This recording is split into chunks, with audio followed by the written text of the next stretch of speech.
okay, well, since we're talking about violence, right? Since we're talking about violence, this is a great transition to all of the news that's allegedly, you know, on this Chris Brown and all the allegations of him doing certain things at the GMA, Good Morning America, how he broke out the window.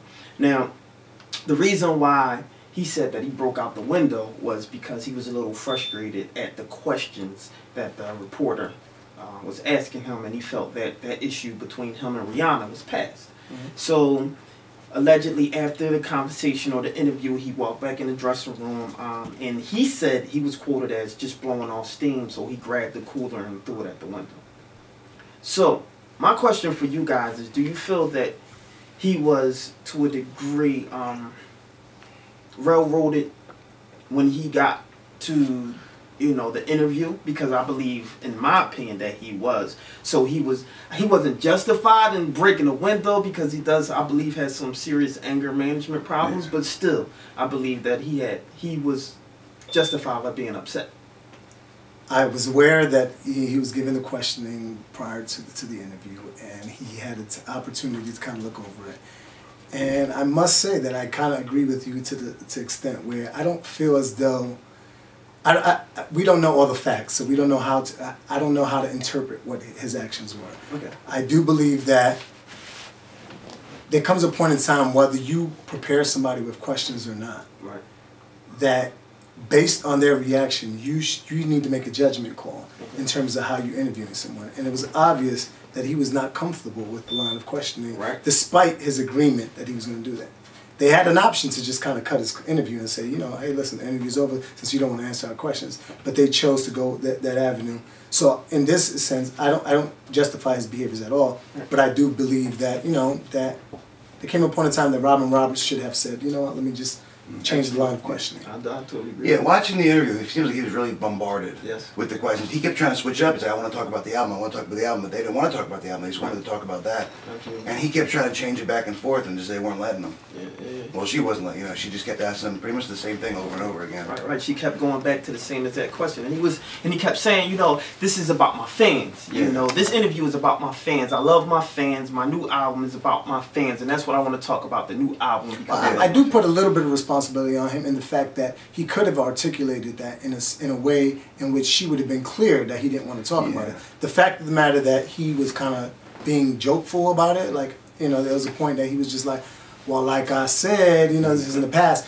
At no point did he indicate that he was really uncomfortable. Now, come on. You seen his energy throughout the line of questioning.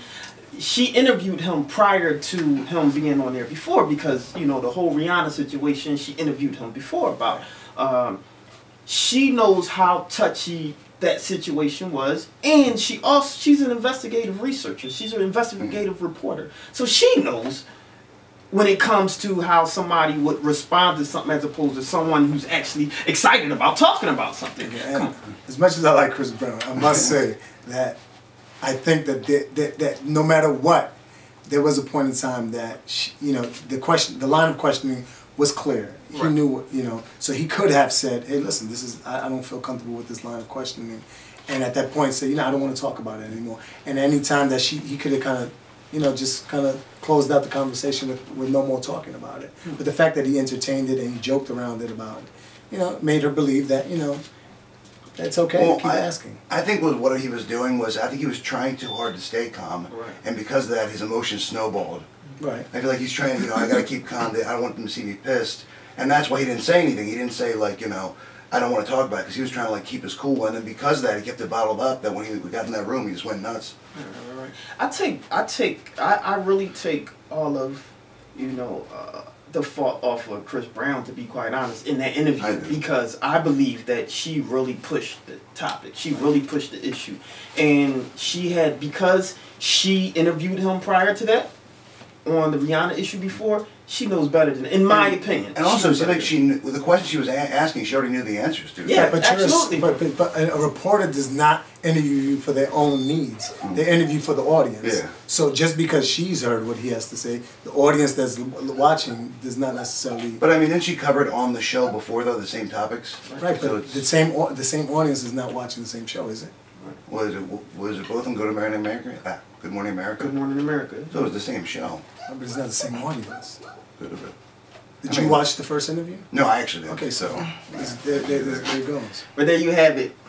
All the time, controversial. So we're cutting to a nice little break right here. Three Guys Don't Lie. We try to get over this. I know you guys been watching the news. I know you guys been watching Facebook and tweeting and know that this is a touchy topic, touchy situation. But we'll be right back after this.